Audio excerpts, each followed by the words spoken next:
दोस्तों एक बार फिर से स्वागत है आपका मेरे चैनल माइथोलॉजिकल चैटर्स में। दोस्तों आज की वीडियो में हम बात करने वाले हैं एक भूतनी के खूनी बदले के बारे में। इस वीडियो को शुरू करने से पहले बस मैं एक ही चीज़ बोलना चाहूँगा कि इस वीडियो को लाइक ज़रूर करना, अपने दोस्तों के साथ शेयर ज़रूर करना और मेरे चैनल को और भी ऐसी वीडियोज़ के लिए सब्सक्राइब ज़रूर करना, कमेंट करके अपने थॉट ज़रूर रखना। दोस्तों शुरू करते हैं आज की कहानी। ये कहानी मैंने अपने गांव के ही एक बुज़ुर्ग जो कोलकाता में काम करते थे उनसे सुनी थी। एक बार की बात है, कुछ अंग्रेज़ शिकारी भारत के किसी जंगल में शिकार पर गए। उस जंगल के बाहर एक डाक बंगला था, पर उसमें पहले से ही कोई बड़ा अंग्रेज़ अधिकारी ठहरा हुआ था। इन अंग्रेज़ शिकारियों को जंगल के बीच बने एक पुराने डाक बंगले में रुकना पड़ा। उस डाक बंगले का रखवाला अपने परिवार के साथ रहता था और डाक बंगले में रुकने वाले लोगों की सेवा करता था। इस रखवाले के परिवार में उसकी बीवी तथा लगभग 14-15 साल की एकमात्र लड़की थी। एक शाम जब अंग्रेज़ शिकारी शिकार करके वापस डाक बंगले पर आए तो नहा धोकर पीने बैठ गए। पीने के बाद उन्हें इतनी चढ़ गई कि वो लोग पूरी तरह से बहक गए और उस रखवाले को गोली मारने के बाद उसकी बीवी तथा बच्ची को नोच डाले। इन पापियों को नशे में कुछ भी पता नहीं चला और नोचने के बाद उन दोनों को भी गोलियों से भून डाला और तीनों की लाश को डाक बंगले के पीछे दफना दिया। यह बात आई गई रह गई। अंग्रेज़ों ने कुछ दिन के बाद वहाँ कैलाश नामक एक नया सेवक रख लिया। किसी को कुछ भी पता नहीं चला कि इस पुराने डाक बंगले का पुराना सेवक और उसका परिवार कहाँ चला गया। एक बार की बात है कि नया सेवक कैलाश रात को गेट बंद करके सोया हुआ था। तभी अचानक उसकी नींद खुल गई क्योंकि उसे लगा कि दरवाजे पर कोई रो रहा है। उसने एक हाथ में लाठी उठाया और दूसरे में चिराग और दरवाजे पर आकर हाँक लगाया। कौन है? इतनी रात गए कौन दरवाजे पर रो रहा है? उसने देखा कि एक किशोरी दरवाजे पर बैठी रो रही थी। कैलाश उस किशोरी के पास गया और उसके सिर पर हाथ रखते हुए कहा कि बेटी रो मत, अंदर चल। फिर उस किशोरी के अंदर आने पर कैलाश ने उसे पीने के लिए पानी आगे बढ़ाते हुए पूछा कि बेटी तुम कौन हो और इतनी रात को अकेले जंगल में क्यों भटक रही हो? कैलाश की इतनी बात सुनते ही वह किशोरी और तेज फड़फड़ाकर रोने लगी। कुछ समय तक तेज तेज रोने के बाद वह थोड़ा शांत हुई और कैलाश को बताई कि वह इस डाक बंगले के पहले सेवक की पुत्री है। फिर उसने यह भी बताया कि कैसे 4-5 अंग्रेज शिकारियों ने उसके पिता को मार डाला और उसके बाद उसके तथा उसकी माँ की आबरू को नोच डाला। फिर कैसे उसकी माँ तथा उसको भी गोली से भूनने के बाद डाक बंगले के पीछे दफना दिया। उस किशोरी की इतनी बात सुनते ही कैलाश पूरी तरह से सहम गया था, पर निडरता दिखाते हुए पूछा कि ऐसा कैसे हो सकता है? अगर तू मर गई है तो मेरे सामने कैसे बैठी है? कैलाश की यह बात सुनते ही वह लड़की अचानक गायब हो गई और कैलाश कुछ समझ पाए इससे पहले ही वह उस कमरे की दीवार पर उल्टी टहलती नजर आई। कैलाश यह नज़ारा देखकर पूरी तरह से सहम गया था। फिर अचानक वह लड़की आकर कैलाश के सामने बैठते हुए बोली कि काका आप डरिए मत, मैं आपका कुछ भी बुरा नहीं करूँगी। धीरे धीरे कैलाश का डर जाता रहा और उसने अपने मस्तक पर आई पसीने की बूंदों को गमछे से पोंछ लिया। फिर उसी रात को उस लड़की ने वह जगह दिखाई जहाँ उन तीनों को दफनाया गया था। कैलाश ने कुदाल से खोदकर उन तीनों के अस्थिपंजर को निकाला।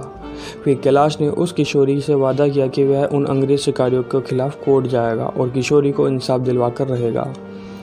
कैलाश की बातें सुनकर वह किशोरी रोते हुए बोली कि काका आपको कुछ नहीं करना है, बदला तो मैं लूँगी, बस आप मेरी थोड़ी सी मदद कर दें। फिर क्या? उस किशोरी के बताए अनुसार कैलाश ने बीमारी का बहाना बनाकर उस डाक बंगले की नौकरी छोड़ दी तथा उस किशोरी को किए वादे के अनुसार उस किशोरी के माता पिता की अस्थियों को जला दिया तथा उन दोनों के नाम पर पूजा पाठ भी करवाया।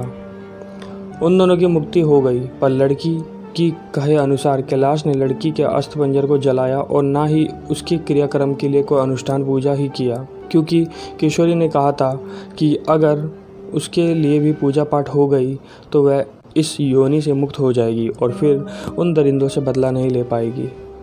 समय बीतता गया और अब उस डाक बंगले में कोई नया सेवक आने को भी तैयार नहीं होता, क्योंकि कैलाश वहीं आसपास मंडराता रहता, नए आने वाले सेवक को भूतिया कहानी सुनाकर भगा देता। कभी कभी वह किशोरी भी अपने भूताई कारनामे से आने वाले नए सेवक को 9-2-11 कर देती। उस बंगले पर शिकारियों का आना कम नहीं हुआ।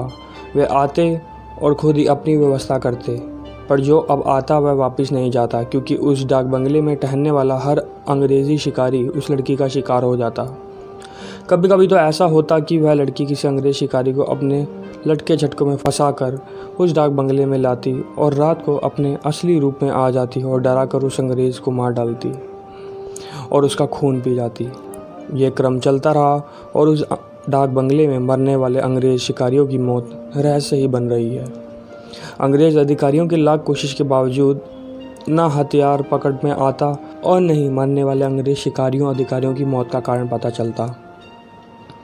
धीरे धीरे यह खबर आसपास के क्षेत्रों में अंग्रेज़ शिकारियों आदि में फैल गई कि पुराने डाक बंगले में ठहरने वाले हर शिकारी की रात तो होती है, पर वह दूसरे दिन का सूरज नहीं देख पाता।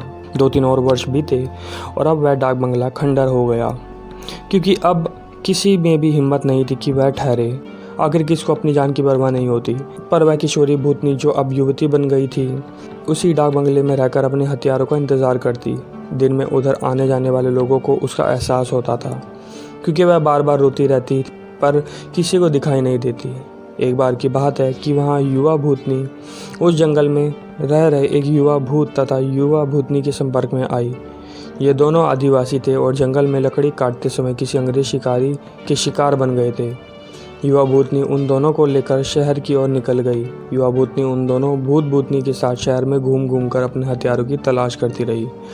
2-3 दिन की मेहनत के बाद वह अपने हथियारों को पहचान ली। एक दिन वह शाम के समय खूबसूरत युवती बनकर उनमें से एक हथियारे अंग्रेज़ शिकारी के घर पर गई। घर पर उस अंग्रेज़ के सिवा कोई नहीं था। फिर उसने खूब लटके झटके दिखाए उस अंग्रेज़ को अपनी सुंदरता में फंसा लिया। रूप लभावना हो तो अच्छे अच्छों को फंसते देर नहीं लगती। योजना के अनुसार वह दूसरे दिन भी उस अंग्रेज़ से मिली। फिर उसे पूरी तरह विश्वास में लेने के बाद एक दिन कहीं कि क्यों नहीं हम लोग शिकार पर चले। अंग्रेज़ ने कहा कि अच्छी बात है, मेरे कुछ मित्र शिकारी हैं, उन्हें भी लेकर चलते हैं। फिर क्या था, उस युवती भूतनी ने उस अंग्रेज़ से कहा कि मेरी एक और सहेली है, वह भी बहुत ही खूबसूरत है, शिकार पर जाना पसंद करेगी। फिर दूसरे दिन उस युवती भूतनी ने अपने साथ आए हुए दूसरी युवा भूतनी से उस अंग्रेज़ शिकारी को मिलवाया। अब तो अंग्रेज़ पूरी तरह से उस भूतनी के माया जाल में फंस चुका था।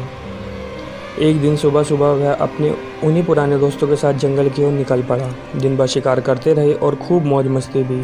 शाम होने को आई तो अंग्रेज़ शिकारियों ने कहा कि अब सूर्य ढलने लगा है, क्यों ना हम लोग वापस शहर लौट चलें। अंग्रेज़ की बात सुनकर युवा भूतनी ने कहा कि ना, आज रात हम लोग यहीं ठहरें कर जंगल का आनंद उठाते हैं। पर एक अंग्रेज़ शिकारी ने कहा कि हमने पहले से डाक बंगला तो बुक किया नहीं है, ठहरेंगे कहाँ। फिर क्या था, युवा भूतनी मुस्कुराई और बोली कि इस जंगल में दूसरी ओर मेरी एक मित्र आदिवासी की कुटिया है, हम रात वहीं बिताएंगे और खूब मौज मस्ती करेंगे। अब हुआ यूं कि उस युवा भूतनी की योजना के अनुसार देखते ही देखते उसके मित्र युवा भूत ने एक मड़ई तैयार कर ली थी। उसमें ऐशो आराम की सारी चीज़ें भी ला दी थी। उन दोनों युवा भूतनी के साथ ये अंग्रेज उस मड़ई में पहुँचे। इन अंग्रेज शिकारियों को उस मड़ई की दिशा देखकर अजीब लगा, क्योंकि उस मड़ई में महलों, बड़े बड़े होटलों जैसी व्यवस्था थी। रात को पार्टी शुरू हुई तथा साथ ही अंग्रेज अधिकारियों की सिटपिट्टी गुम होती, क्योंकि पहले तो उन दो युवा भूतनी जो दिखने में बहुत खूबसूरत लग रही थी, अचानक बहुत ही डरावना रूप बना ली। ऐसा रूप जिसे देखते ही अच्छे अच्छे की पेंट गीली हो जाए। फिर क्या था, उन भूतनियों ने गिलास में खून भरकर लाकर उन अंग्रेज़ों को पिलाना शुरू कर दिया। किसी अंग्रेज़ की हिम्मत ही नहीं थी कि वह ना करे, क्योंकि सब के सब पूरी तरह से डरे हुए थे और काँप रहे थे। अचानक आदिवासी युवा भी विकराल रूप में आ गए और अचानक उछलकर पास के एक मोटे पेड़ की मोटी शाखा को उछालकर इतना ज़ोर से खींचा कि चर्र की आवाज़ के साथ वह मोटी शाखा टूट गई। उसके बाद वह विकराल भूत उन अंग्रेज़ शिकारियों में से एक को पकड़कर पैर में दबाकर देखते ही देखते चीर दिया और उसके खून को पीने लगा। उसका खून पीता देख दोनों भूतनियाँ ने लंबी लंबी विकराल जीभ निकालते हुए खून पीने में उसका साथ देने लगी और साथ ही अपने बड़े बड़े नाखूनों से उसके शरीर जगह जगह से चीरने लगी। उस युवा भूतनी ने तो भयानक आवाज़ें निकालते हुए दौड़कर एक दूसरे अंग्रेज़ शिकारी के पास पहुंची और उसकी आंखों में अपनी विकराल भयावह भाले जैसे नखों को डालकर उसकी दोनों आंखों को निकाल कर खा गई। इसके बाद उन तीनों भूतनी भूत ने एक एक करके सभी अंग्रेज़ शिकारियों को मार डाला।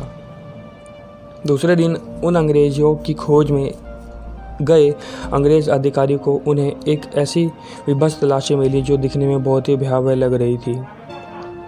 उनको ऐसे नोचा गया था कि लगता था कि यह किसी मनुष्य या जानवर का काम नहीं हो सकता। कैलाश को तो सब कुछ पता ही था, पर वह किसी को कुछ नहीं बताया। फिर एक दिन समय निकालकर गोपनीय रूप से कैलाश ने उस युवा भूतनी के कंकाल को भी जला दिया और उसे मुक्ति के लिए एक पूजा करवा दी।